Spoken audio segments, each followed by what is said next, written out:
Hi everyone, I'm Harriet and I'm filling in for Rich. My focus this week will be the sudden sell-off in oil markets, as well as the three big central bank meetings this week.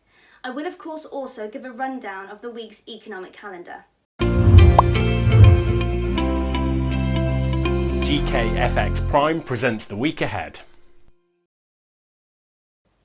I've made sure to include a little factoid in Richard's absence, but don't worry, I'll make it quick.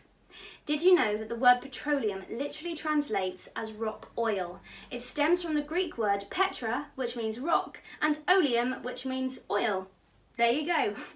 If your oil and Greek knowledge has improved after that, please click the like button. It really helps us spread the word about these videos.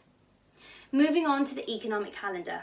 It's a slow start on Monday, so we look to Tuesday when it starts to get busy. There is August industrial production and retail sales data from China, both of which are set to drop on a year-over-year basis versus July. Then we have UK unemployment, Germany ZEW data, and US industrial production. Wednesday and Thursday are the big ones. We have US retail sales and the Fed meeting on Wednesday, then it's the Bank of Japan and Bank of England rate decisions on Thursday, and we round off the week with UK retail sales. So oil prices have slumped pretty quickly. After 2 months of barely moving outside a $3 range in Brent crude oil, we dropped from above $45 per barrel to under $40 inside a week. What changed? Well, after speaking to a number of seasoned traders, the first surprising answer was tech stocks. You'll notice it was on the days that Nasdaq got hit that oil dropped the most. That makes sense to the extent that both assets have seen a melt up in prices from the March lows and were due a pullback when the market sentiment soured. The other key factor here is oil demand. Traders have been waiting all summer for a pickup in energy demand that just never materialised.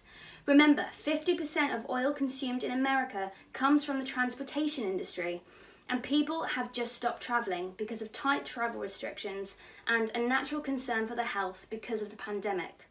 Until people can be convinced travelling doesn't put them at serious risk, it's hard to see that changing. So what could help oil bounce back?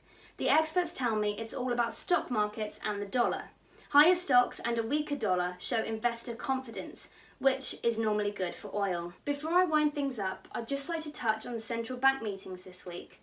The Fed is always the big one, but Jay Powell already let the cat out of the bag at Jackson Hole with the news on average inflation targeting. What might actually be more interesting is how the Bank of Japan and Bank of England frame their own policy reviews around what the Fed has done.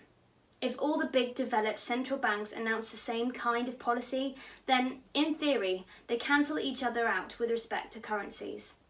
However, one asset that could do well if we see central banks acting together, saying they will tolerate higher inflation, is the best known inflation hedge, and that's gold. Right. Thanks everyone and good luck trading. And make sure to subscribe to our channel so you don't miss the next video.